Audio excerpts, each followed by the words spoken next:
Okay.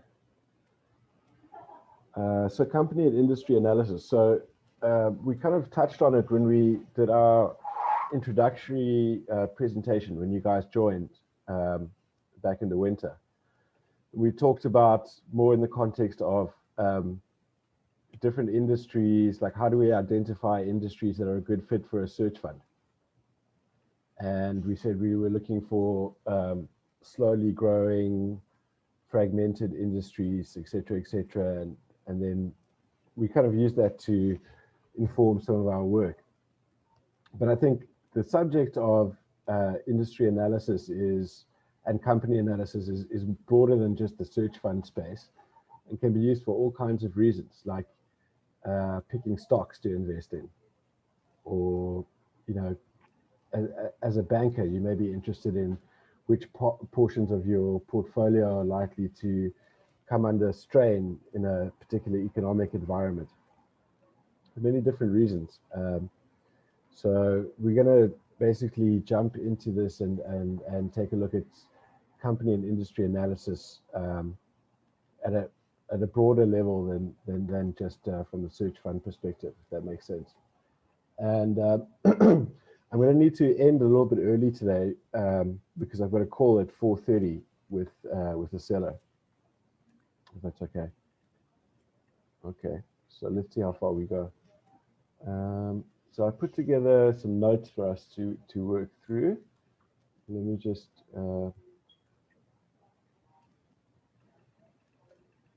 share them with you. First of all, I have to make sure they're in a shareable folder. So let's move.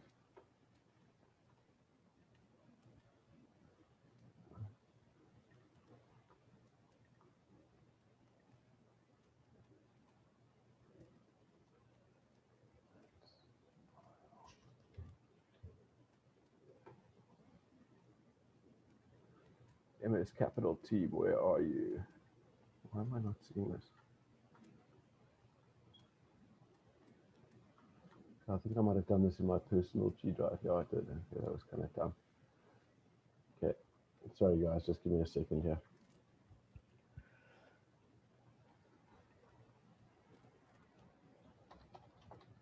While I'm doing this, Abi, what's your news? What's going on?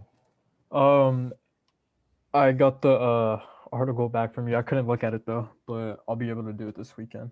She apparently wants me to do a report by the end of this Sunday. A report? Yeah, I don't know why. It was weird. Like what kind of report? Or no, just like what's going on, you know? Like, I guess it's like some halfway thing where just talk about what you're doing. It's not bad or anything. It's just okay. Yeah. I was wondering what other topics did you want to do? Well, want me to search that up? Wait, let me just do this. Hang on a second. I don't want to burn Daniel's time here on this as well. Maybe we should talk a little later. Okay. But basically, I want you to come up with some topics that you suggest. Okay. Hang on a sec here. Okay.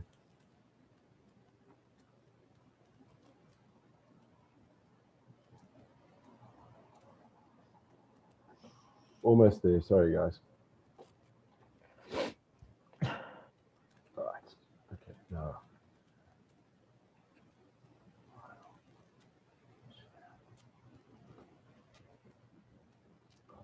Okay, I'm going to drop the link in the chat right here.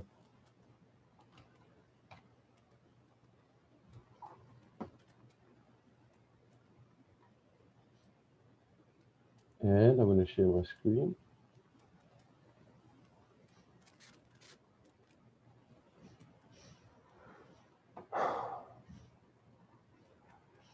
Okay, so why do we do industry analysis?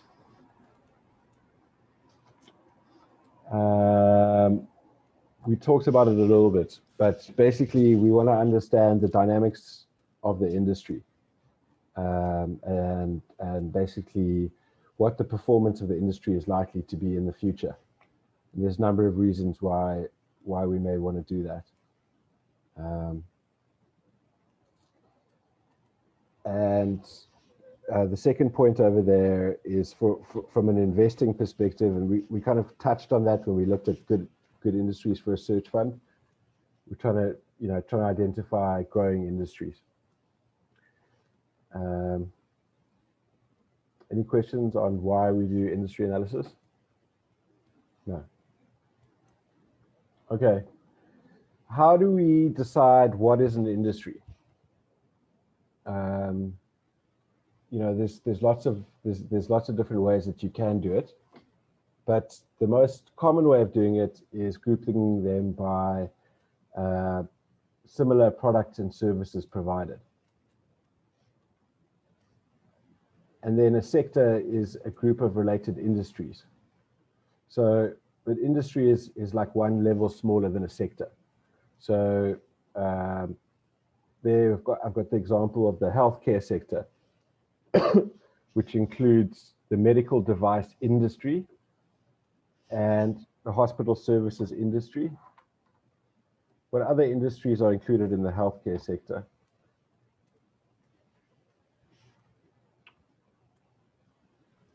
Like some types of research. Biotech research. Yeah. Okay. So the sector is kind of like the broad group, and the industry are the subcategories within that, basically. Another common way of grouping companies is by business cycle sensitivities. Okay. So basically what we mean by that is you basically got cyclical and non-cyclical or defensive type companies. Cyclical means the company tends to go up and down a lot with the business cycle, and non-cyclical means, or defensive means, it tends to basically, the company tends to basically stay the same.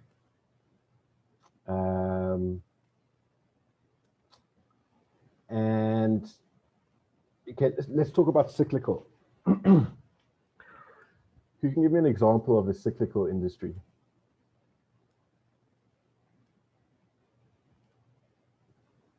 A lot of I say like touristy type businesses, more cyclical, oriented towards summer or winter times. No, that's seasonal. It's different to cyclical. It'd be like renovations. Renovations also, I think, is not that cyclical. But what I would say is new housing construction is cyclical, because when the economy is doing well, there are a lot of new houses being built because people are buying houses. But when the economy is doing badly, people delay. They say, that's a large capital item, and I'm not going to do it now because I'm not sure, maybe I'm going to lose my job. I'm going to delay that purchase. So it's more connected to the economy?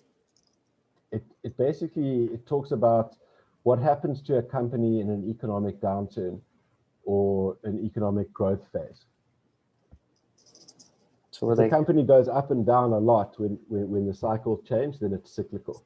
Okay. If it stays more or less the same, like supermarkets, doesn't really matter. People got to eat. Same for insurance. Okay. Healthcare. But it would actually be only certain industries in healthcare, because I mean, there's certain industries that would be cyclical as well, like cosmetic, dentistry, and that kind of thing would be more cyclical. Things that people can delay.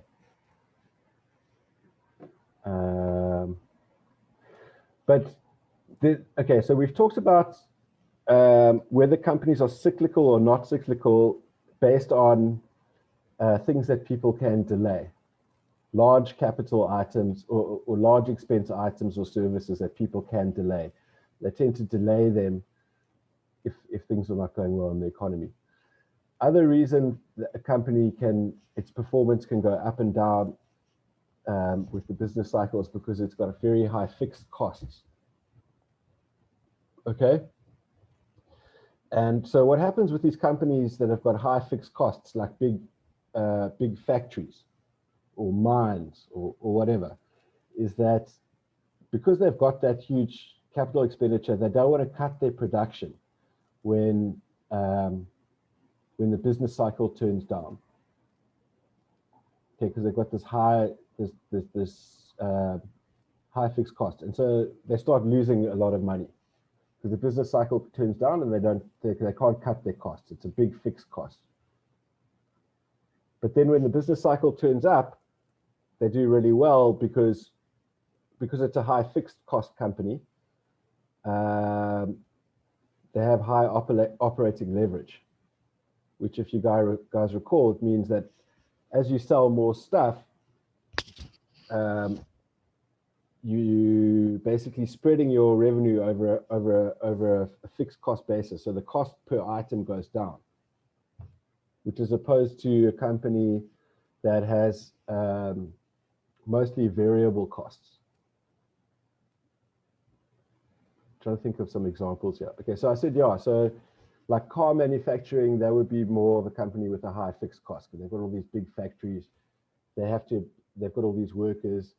The economy turns down. It's not that easy to just lay off these workers. They're in a union and you have to pay them severance pay or whatever. So they don't really want to do that. They're going to just rather continue to pay the workers and hope that the demand for cars picks up. And so when the cycle turns down, they lose a lot of money. But then on the other hand, when the cycle turns up, they don't really need to hire more workers because it's like a production line. You just switch it on and it makes cars. Okay, it's not that simple, but that's the concept. Okay. Any questions on that? No questions, okay. Companies that are non-cyclical, companies that are independent of the business cycle. There's some examples here: food and beverage, household and personal care products. But there we're not talking about durable goods. So we're not really talking about like refrigerators and TVs and stuff like that. We're talking about cleaning products, personal care products, stuff that people just have to use. Healthcare, obviously, and then utilities, water, electricity. Can anyone think of an example of industries that are counter-cyclical, meaning they do better the worse the economy does? That'd be like gas. Why gas? Because I mean, everyone needs gas, even though it's like very expensive now. No, that's not. So that would be non-cyclical, not counter-cyclical. Counter-cyclical, it does better. So traditionally, some of the industries that have done better when the economy goes down are some of the sin industries: cigarettes, alcohol, gambling. Those industries tend to do better because people are depressed and they want to feel better. Cannabis. Cannabis. I'm sure cannabis. Yeah. I'm sure cannabis does. It's pretty high in like Canada. I think they made like 2.6 billion off of revenue. Yeah. Crazy, eh? That's a growing industry. We should talk about the cannabis industry. That's quite interesting because it's a new and growing industry, and we should maybe a bit later, once we've been through the material, talk about it and analyze it in our framework. That's a good idea. Okay, because I've got some specific views on that actually. I think the best thing to do in cannabis is to be a wholesale trader, not a dispensary and not a grower. And we'll talk about why I think that. What was I talking about? Oh, the other one that's famously counter-cyclical is cosmetics. Don't know why, it just is. When things are bad, I was going to say women, but I guess that's not really. I was going to say OnlyFans. Users of cosmetics use more cosmetics, the worse the economy does. I guess they just want to look better, feel better. Okay, so let's put here, and that's called the lipstick effect. It's actually a studied thing. Lipstick effect. What about like the investment services or banks? Because I think when during economic downturn, people tend to save their money instead of spending it. That's So a great value of point. their dollar is less during the economic downturn, so they save more, right? I think that's a fantastic point, yeah. But it depends. It depends if they're able to save more. I mean, they may save a higher percentage of what they're earning, but they may be earning less. And then you'd have to go from that level and look at the specific industries. So a bank, for example, may not do that well because interest rates tend to go down in a downturn. The government steps in and drops the interest rates, and then banks don't make money when interest rates are low. They make money when interest rates are high because the spread, the difference between what they pay the depositors and what they charge the people that they lend to is higher when interest rates are high. It just is. Wealth managers, I don't think they would probably do that well because I think a lot of their remuneration is a percentage of the assets that they manage. And so if you're in a downturn and the stocks go down, the portfolio goes down, and then your percentage goes down. But you know, that didn't happen in this COVID thing. I mean, the stocks went up. So depends, I guess.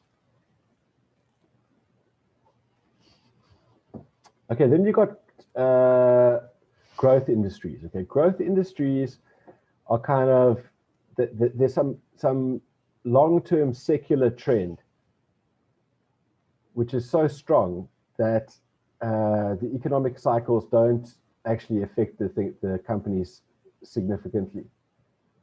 And I'm going to try and make this a little bigger so you guys can see it.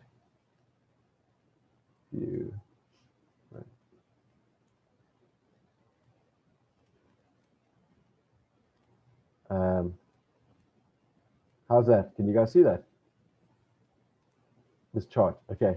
So what I've put on here is the stock price of Amazon during the global financial crisis, and it went down from around $100 to around $40.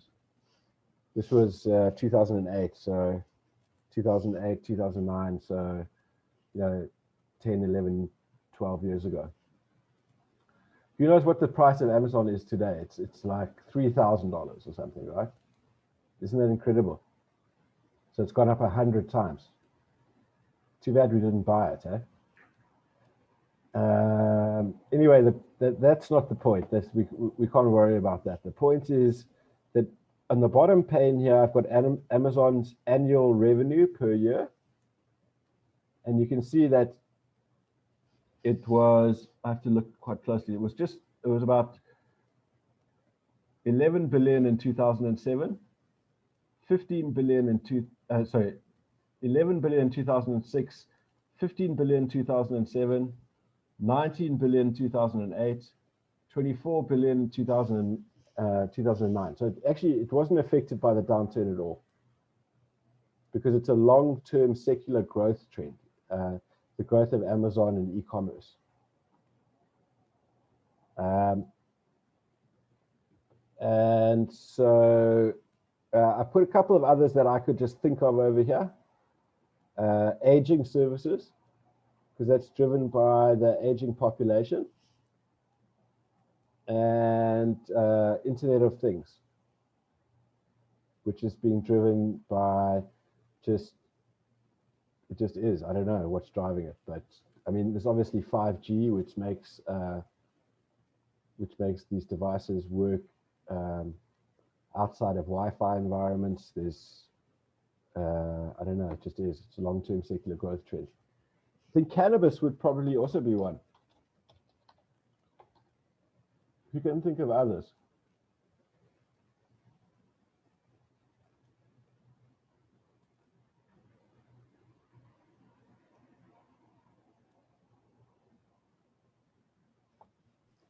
A bunch of like cloud services. Absolutely.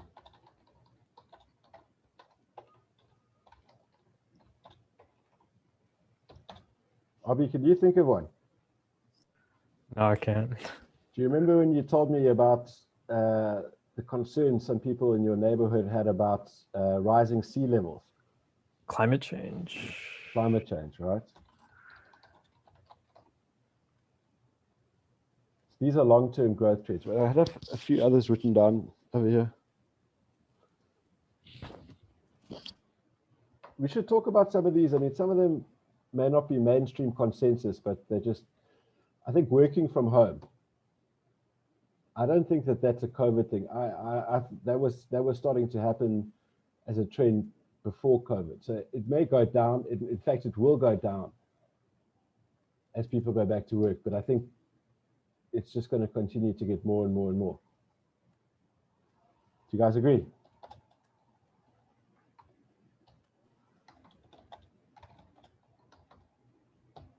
Okay, another one which has been happening in the economy since about 1960 is more women in the workforce.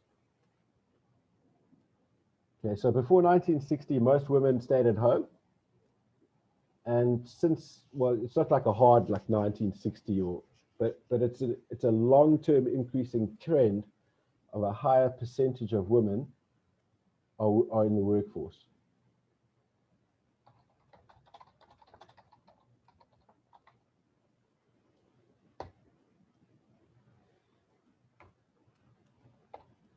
Okay. Okay, so just by way of contrast here, I've got a chart of Toyota. Same thing during the global financial crisis. And Toyota in 2006, its revenue was 230 billion. Oh, that's actually 2008, sorry. 230, and then it came down to 204, and it kind of stayed around 204 before starting to recover in 2011. Okay, so that Toyota would be a cyclical.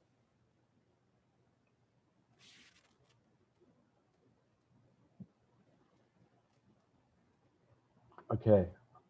Any questions on or comments? No. Okay, so what are the industry classification systems that are used in the public stock markets? There's basically three main ones. There's Global Industry Classification Standard, there's Russell Global Sectors, and there's Industry Classification Benchmark. But it's not really important. They all group companies into industries according to basically what they supply, what the main source, and they say that a little differently. What is the main economic activity, they may say, or they may say the main product or service, or the main source of revenue. But it's basically, that's how they do it. And these are some of the commonly accepted main industry sectors. Are you guys familiar with this or not? Some of them, like, can you give an example of telecommunications? Telecommunications is more like AT&T,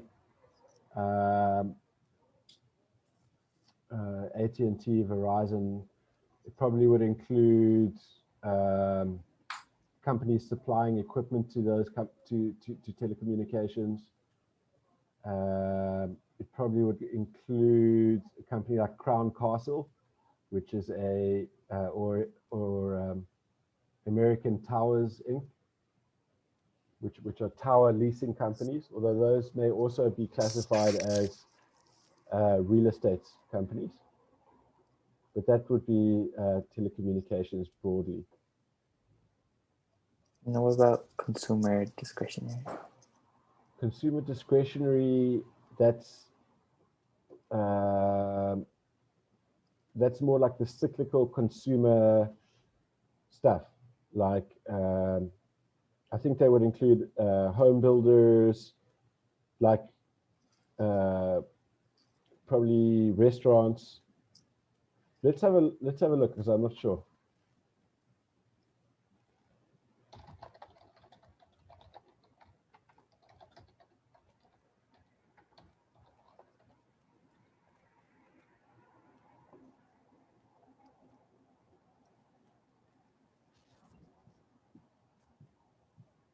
Okay, retail. Interestingly, they've got eBay in there, which I thought would have been under tech, but it's not. Lennar, I think Lennar is a home builder. Yeah. Etsy. So these are kind of retail companies, but they're not really selling consumer essentials. They're not selling food and stuff like that. They're selling things that you've got the discretion to buy. Mhm.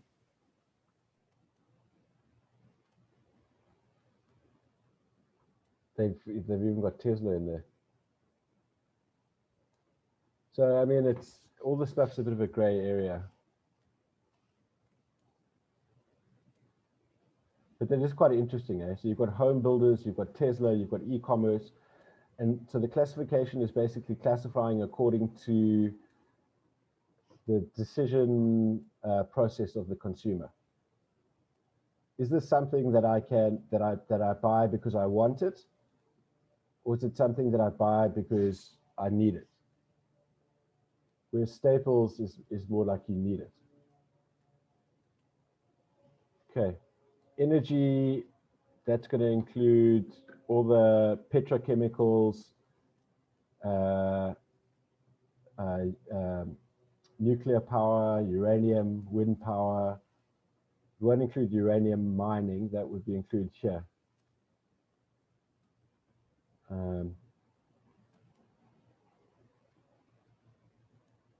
Industrial or producer durables. So that's going to be like fridges, that kind of thing. Okay. Then the government classification systems, which I think you guys are familiar with, because when we do our research, we use research lists that target companies by NAICS code, right? These are just government classification systems that various government agencies are interested in statistical data about companies, like employment. And they want to know which types of companies are generating employment. Guys, can we take a 5-minute break? Okay, so let's come back at 3:38. Okay, thanks.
Daniel, what's going on, man? You're looking really tired, eh? Have you been up studying all night? I just I have access to campus because of my job. So I was there last night studying, and this morning I had class, but I just finished my workout, so I'm a little tired. How are you? Are you busy writing exams right now or no? Yeah, I have an essay due tomorrow, but in Berkeley we have like dead week, which is just a whole week where there's no classes. So that'll be next week, and then after that is finals.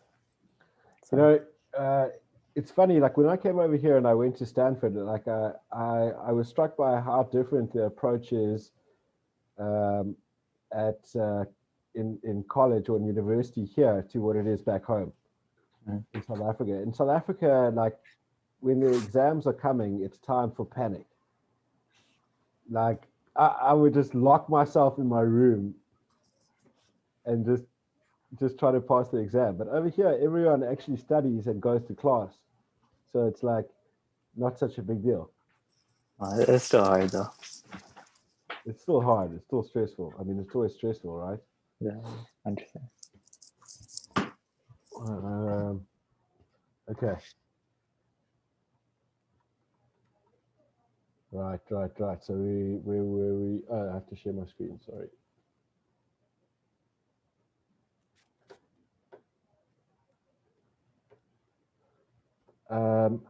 So peer group. Have you guys ever seen stock reports or stock like from a stockbroker, a report on a company? Have you seen them, Abby? If you own a stock, like say you own shares in Apple. I think I want to say like when I was with my financial advisor, maybe, or like whenever they send those like annual reports of how your annuities are doing. It's not really that. It's more like these are written by independent research firms and banks that say what that analyst's opinion is about that particular stock. So they typically will say, this is our target price for this stock is $10, and it's now at $8. Therefore, we think it's a good stock. You should buy this stock because it's going to go up 25%. Okay. And one of the things that they do the valuation, but then they also typically have a table of peer company comparables. The objective of that table is to say, how is this company doing relative to other companies in the market? So we talked about when we did our valuation of Apple. Apple's a little tricky because it's kind of one of a kind in terms of the mixture of the services and the hardware, etc. We couldn't really compare it to other companies, but we came up with Samsung. That we try to think of who would be in that list of peers for Apple, and so typically that table would have Apple, Samsung, Huawei, whoever else is on there. There's a Chinese company that makes phones. I can't remember. It begins with an X. And on there you would have like the company's revenue, probably their PE ratio, various things, and the price per stock. So you'd be able to look at that and say, does the company look undervalued or overvalued? Is the company outperforming its peer group or underperforming? So when we form those peer groups, we're looking for companies whose economics, meaning profit, and valuation, meaning stock price, are influenced by closely related factors, basically. So a group of banks, they're all influenced by the interest rate. Other ways to create peer groups, you can just go and make lists of companies using SIC or NAICS codes. You can look in industry publications for companies active in a particular industry. The one that I found is quite helpful is conference attendee lists. Okay. So then let's talk about the example of peer groups. If we have a semiconductor, the semiconductor industry. Lam Research and Intel are both in the semiconductor industry. Intel designs and manufactures chips, not potato chips, but computer chips. And Lam Research makes semiconductor manufacturing equipment. And they also make wafer cleaning equipment. So, Abi, can you tell me what kind of companies are Lam Research's customers?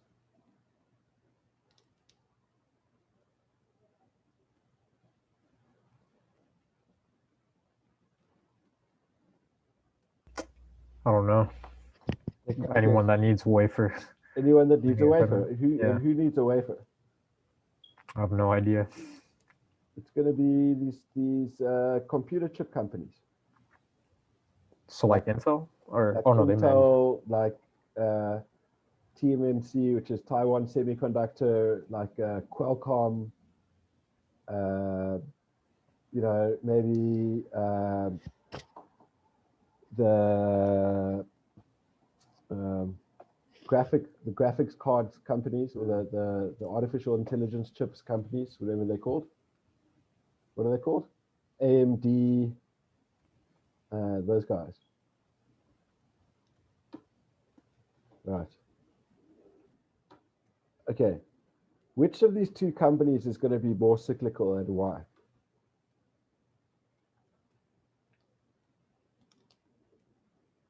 Intel or Lam Research?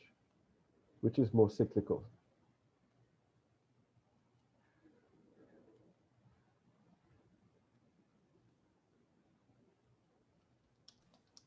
I'd say Intel, because,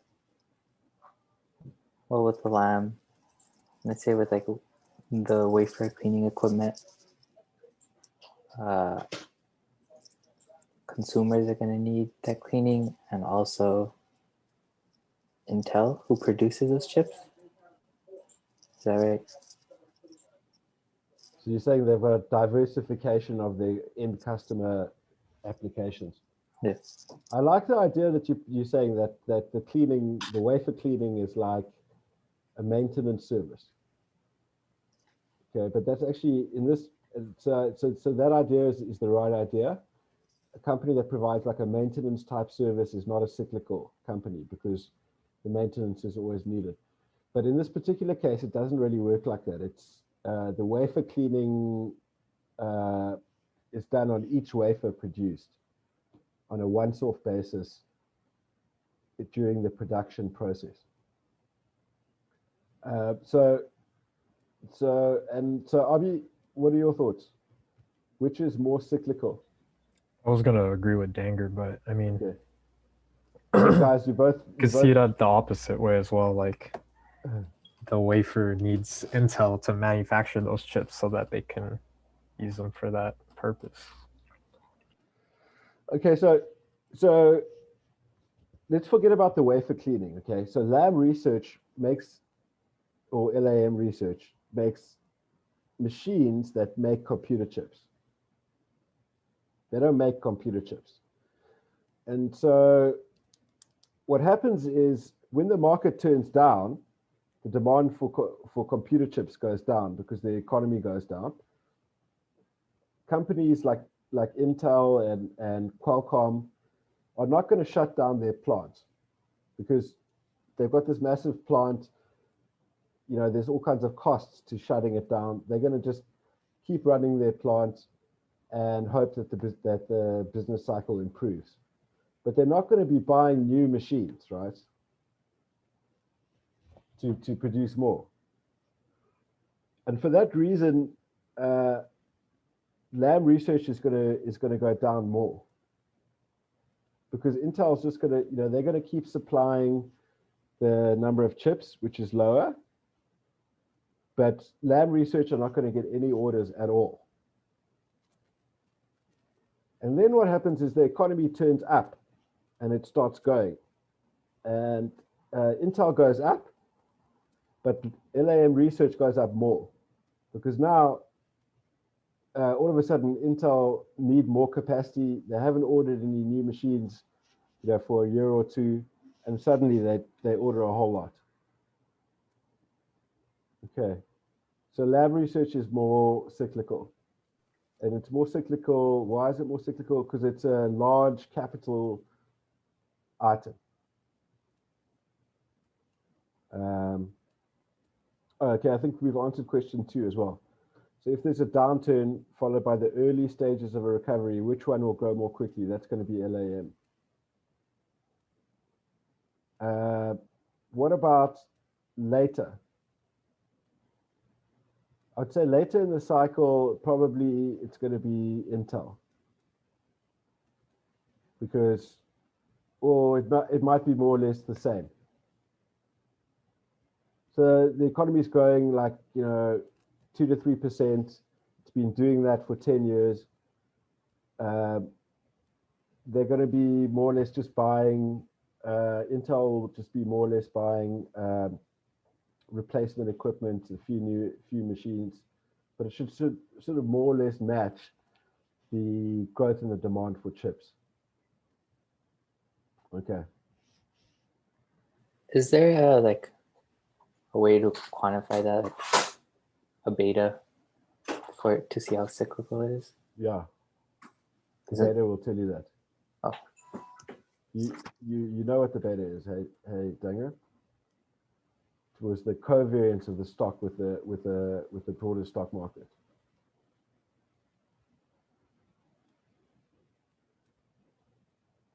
So if the stock market goes up, if a company goes up more, then that's a highly cyclical company, and it also has a high beta. I don't know if that's always true. I don't know if it's always true that a high beta stock is highly business cycle cyclical, but in general, it's true. Right. So what I've got in bold here is just a reminder not to be too clever, because you said to yourself, you know what?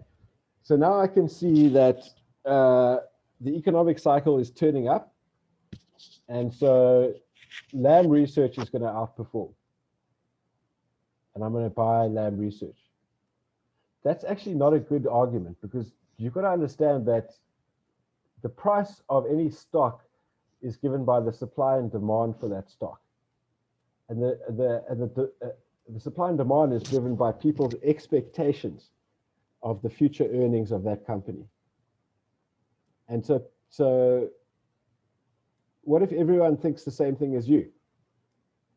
They think that LAM Research's prospects are really good because of the stage in the cycle. They're also going to buy it, and the price is going to go up, and at some point it's not going to be a good investment, because the expectation of the outperformance relative to its peers is priced in. It's already taken into account in the price. So in order to earn a return above the average 7% or whatever it is that the stock market, you have to identify you have to identify opportunities that are non-consensus.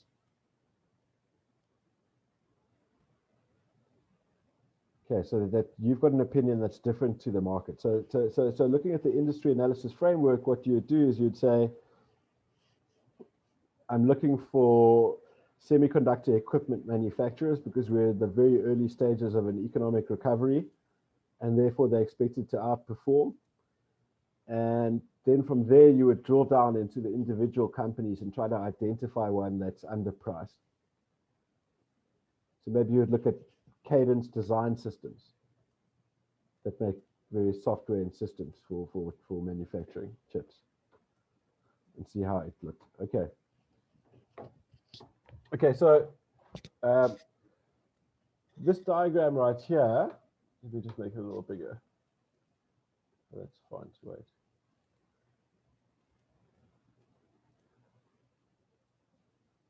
Okay, this is a framework for analyzing an industry. Okay, can you guys see this? We decide we're going to analyze an industry and really understand, is this a good industry? Okay, or is this a bad industry? And I'll talk a little bit about what I mean about that directly after this section, what I mean by good and bad. But let's just assume that we're just taking it at face value. Okay, a good industry is a profitable industry. What are the things that influence industries? Okay, you've got demographic influences. Okay, for example, at the moment, there's a lot of immigration into certain states in the southeast of the United States, including Texas and Florida. And there's immigration out of California. That's a demographic change. Increased percentage of the population is old, is over 65. Okay, that's a demographic change. These things will influence certain industries, like, I'm trying to think of an influence. Okay, like people that are over 65, they've got more demand for home healthcare services. So the home healthcare services industry is influenced by a demographic change. Okay, macroeconomic influences. That's more the stage of the business cycle, interest rates, stuff like that. And what's the impact of that on an industry? We discussed interest rates and the effect on the banking industry. Interest rates also affects the insurance industry, especially the long-term insurance industry, because the liabilities that they have on their balance sheet, okay, are discounted by the interest rate. And so the higher the interest rate, the smaller the liabilities on their balance sheet and the better the companies look. Government influences. Okay, so the cannabis industry, they've legalized cannabis in a number of states, if not all states. That is a governmental influence on, what used to be a really small industry is now a much bigger industry. Another influence of government would be changes in the CMS policies, the Center for Medicare and Medicaid Services, which determines the reimbursement rates for certain healthcare services. Okay, technological influences, changing technologies. So 5G, okay, so 5G is a new technology that's going to have influences on various industries. For example, companies that make Wi-Fi devices. How is 5G going to impact companies that make Wi-Fi devices? Well, if you've got 5G, you don't need Wi-Fi, right?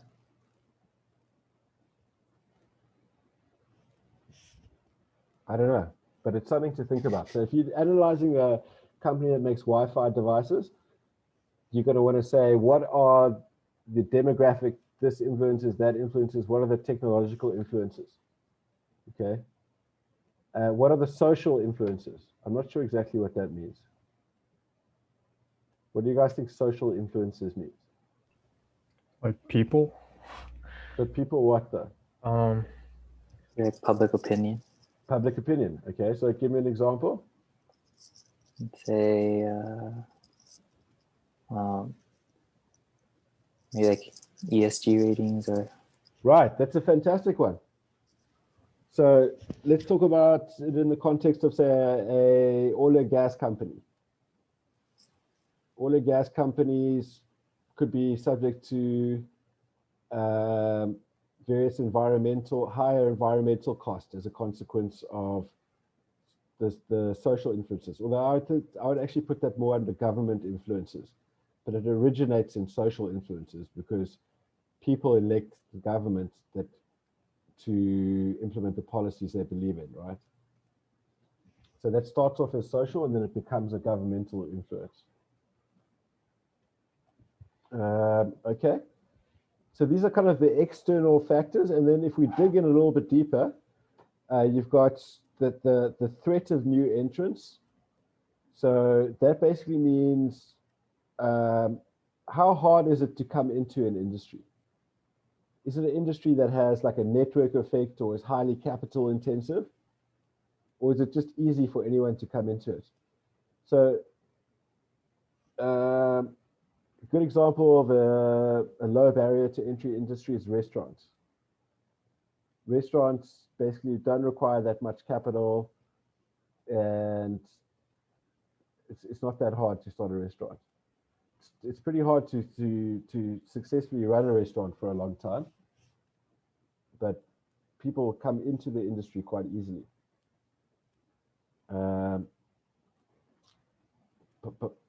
Product or service substitutions.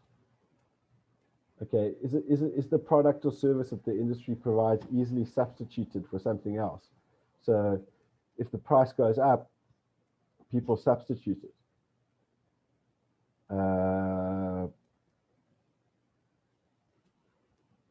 I can't think of one off the top of my head. Margarine and butter. Okay. That's not really a good one because I think people prefer one or the other. What about like home phones and cell phones? That's also not really a good one because actually, yeah, I mean, I can see that. If the price of cell phones went up a lot, then people would use their home phones more. But really, it would have to go up quite a lot because I was gonna say the opposite. Like people cut off their home phones and just stick with like their cell phones. so I would put that more under the technological influences. So things that are easy to substitute. I can't think of one. Like plumbing services. Huh? Like plumbing services. There's a lot of different options that you have. No, but that's not really what that means. That would more be the degree of competition within the industry. So that would be more this section here, internal competitive forces. So it's a different type of product or service? Yeah, the idea here is that an industry supplies a product or service. Is it easy for consumers to choose a different product or service? Not a different supplier, but a different product or service altogether. I'll tell you what a good one is platinum and palladium. So platinum and palladium can both be used to make catalytic converters. Do you guys know what that is? Do you know what it is, Abi? You said catalytic converters? A catalytic converter. Oh. A catalytic converter is a device that they put in a car that reduces the emissions. The emissions, right? Now you can make these out of either platinum or palladium, and you can make it out of either one. And depending on the prices of the two, then the makers of catalytic converters choose one or the other. Okay, so that puts a limit on how profitable a palladium miner can be, because if the price goes too high, then the end user will switch to platinum. Okay, that's actually not true because in this particular industry, actually, the platinum and palladium come out of the same rock. But you understand the concept, right?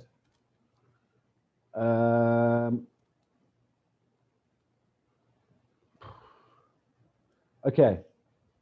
Customer bargaining forces. This is one that we've talked about again when we talked a little bit about good industries for search funds. So the more fragmented the customer base, generally the more profitable a company is. Okay. If you've got lots of small customers, it's really hard for those customers to say, sorry, Mr. Supplier, your prices are too high. So for example, Google, right? Google, I don't know, actually. Okay, if you look at Google from the perspective of Google's advertising service to small businesses, where small businesses buy AdWords, they can almost increase their price to, they could double their price and people would still buy the AdWords clicks. But there's a number of reasons for that. that's not really an ideal example because there's a number. I mean, the real reason is that Google has a very strong network effect. But let's try to think of a different example. So they tell us over here the size and powers of customers. So companies that only have a few big customers, it's easy for those customers to put pressure on the company to reduce their prices. It's intuitive, it's obvious, right?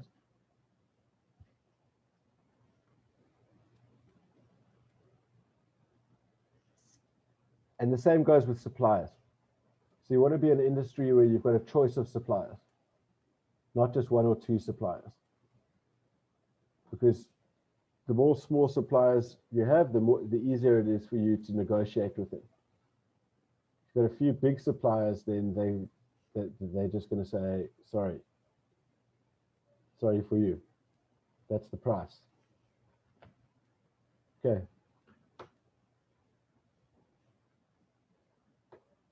So you know what the ultimate example of fragmentation is consumer-facing businesses. So let's say Dango, he walks into the McDonald's and he says, I want a 10% discount. They're not going to give him a discount, right? Because they don't care. Like, it's more important to them to keep their prices, as published than it is to give Dango a discount, because they don't care about it, because they've got tens of millions of customers. Okay. Then looking within the industry, the internal competitive forces, what is the degree of competition within the industry, okay? How much do economies of scale matter, okay? That's a big thing. If you're in an industry and it's like a commoditized industry where customers, it's the same thing, customers don't care what they buy, but you've got a cost advantage, then over the long term, you're going to be successful because your competitors will eventually go out of business. Okay. Costco chickens, right? You know that Costco, the price of a roast chicken at Costco is like $4.99, and it's been $4.99 for like 30 years. They bought a chicken farm to keep the cost of their chicken down. Yeah, that's how important it was for them to be the cost leader, to have a cost advantage in the roast chicken business. Okay, what stage of the company life cycle, of the industry life cycle is an industry in? Is it embryonic? Is it growing? Is it shakeout, mature, and declining? We'll talk about those a bit and what they mean a little bit later. Okay. Cyclicality to the business cycle, we already talked about it. So this is a framework that you can use to analyze an industry. Okay.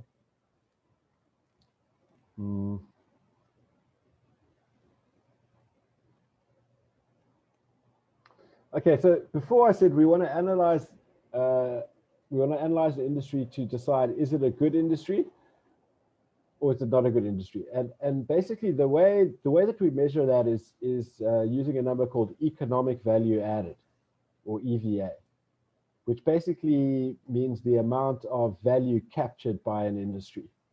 And it's measured by the difference between the return on invested capital and the company's cost of capital, okay? So if you think about it, return on invested capital is basically the profit divided by the capital of the company. So let's just think of it as a machine. It's the profit of the company divided by the cost of the machine minus the cost of obtaining the capital to buy the machine. And if that is a positive number, then the company is creating value. Does that make sense? Does it make sense, Abi? Could you repeat that again? Okay. Minus the what? it's minus the, you remember we worked it out before, the weighted average cost of capital. Yeah. It's the cost of WACC. funds of the business. Got it. It's, so that gets minused off. And the return on invested capital is like, what does that company earn when it deploys the capital that it's raised, that it pays the cost of capital on? And if that's a positive number, they're earning more on their investments than they're paying back to investors and banks, then that industry is creating value. All right. So if we look at different industries over time, over long periods of time, we can look at whether industries actually create value or not over long periods of time.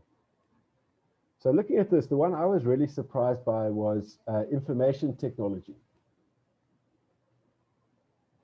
I thought that would have a high return, a high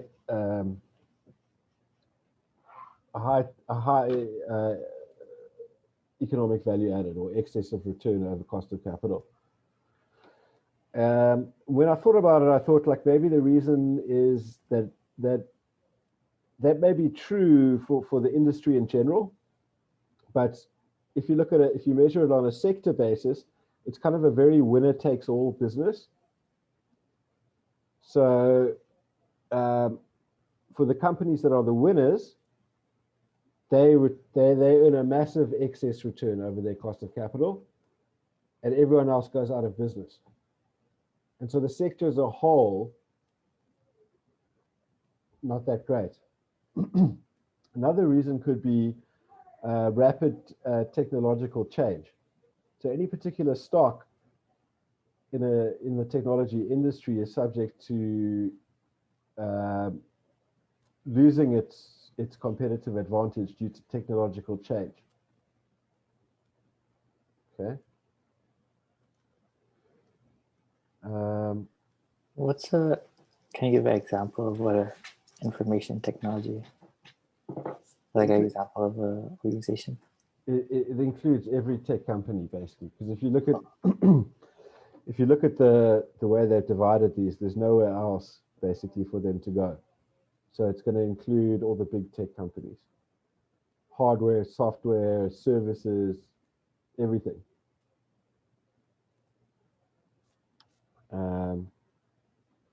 Now, if you look at the companies here on the left that produce the best excess return, the first three are basically capital intensive monopolies.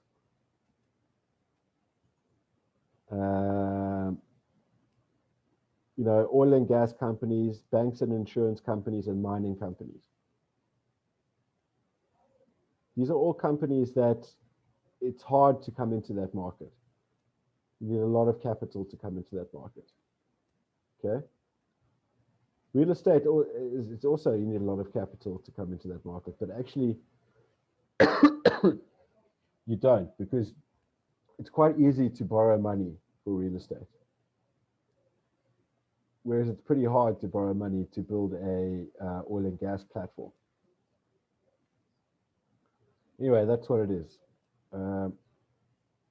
Okay, the most common framework for analyzing industries is Porter's 5 forces. And so if there's nothing else that you guys remember from today, try to remember this. Okay. This is similar to what we discussed, but it's just a standard way of doing it that's pretty commonly accepted. And basically, Porter's 5 forces, there's 5 forces that affect an industry. There's the threat of new entrants into the industry, which is pretty self-explanatory, and we talked about it before. The power of suppliers, the power of buyers, the threat of substitutes, and the level of rivalry. So we talked about all of those before, but just know that Porter's 5 forces is formally these things, okay?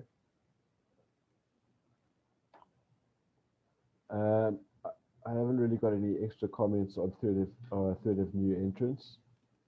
So they give the example here in terms of the power of suppliers. We're not just talking about suppliers of materials, but we can also think of our labor force as a supplier.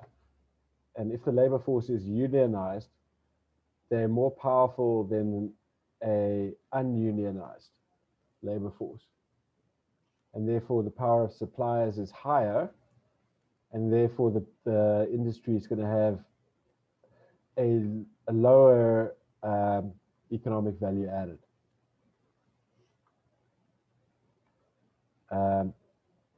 The power of buyers really means the power of customers.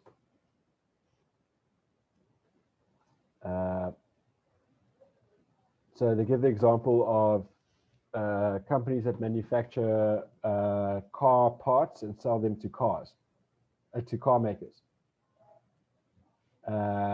So, you know, companies that manufacture pistons, they can only sell it to like 3 or 4 different auto manufacturers. And so it's not easy for them to increase the price.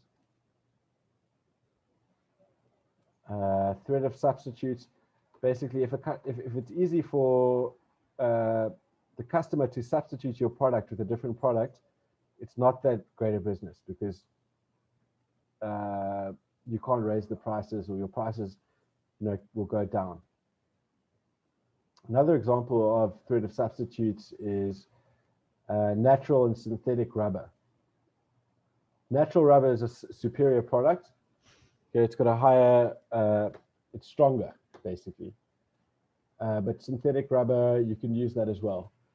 And depending on the prices of oil, that influences the price of synthetic rubber, and that can, if it comes down, then they'll substitute more of that rather than you using natural rubber.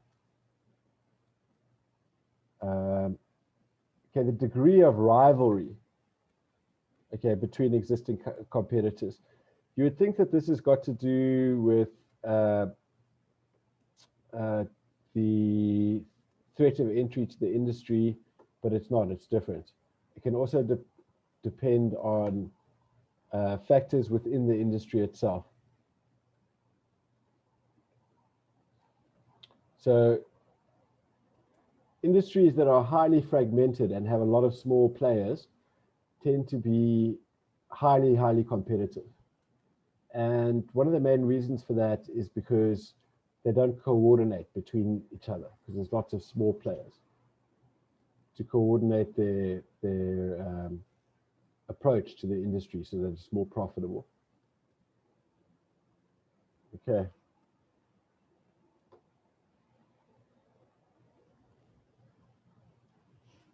Okay. See how much more we got to go. It's still quite a bit.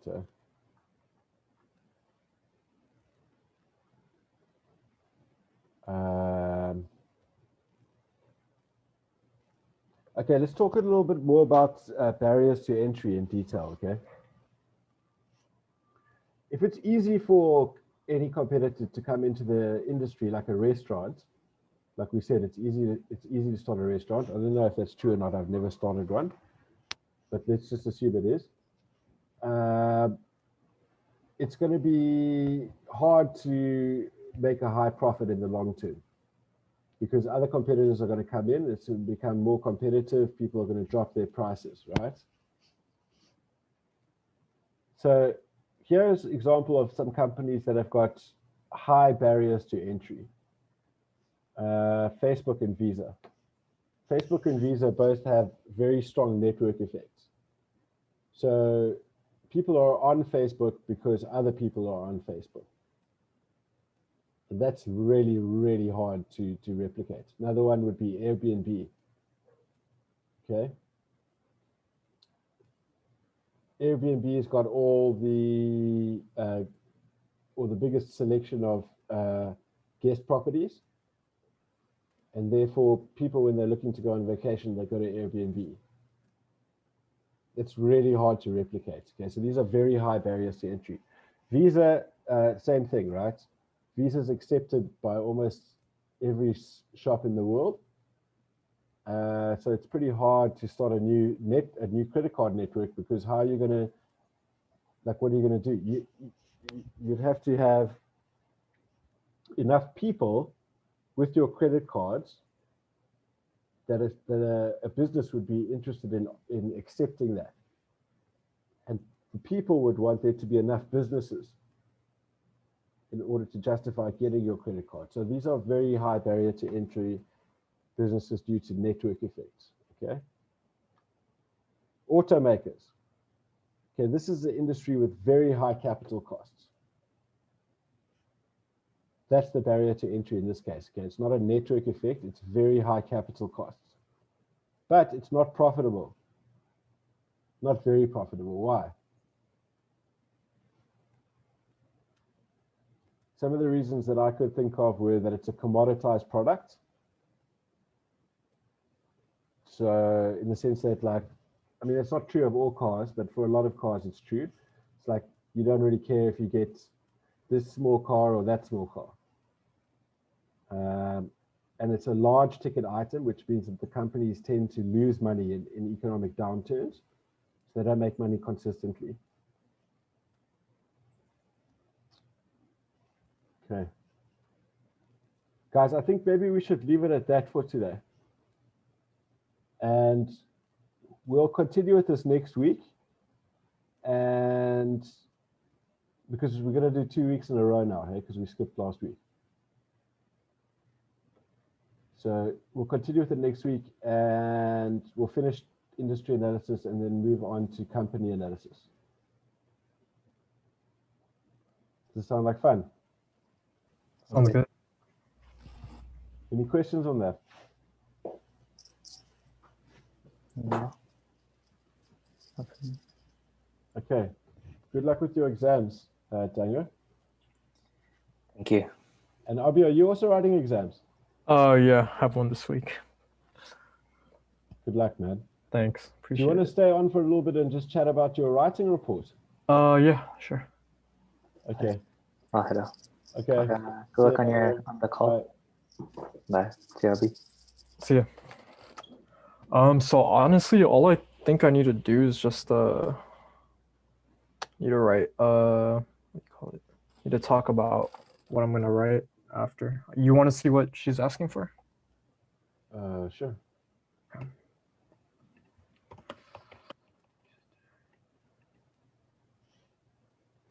of surprised when I seen it. I was like,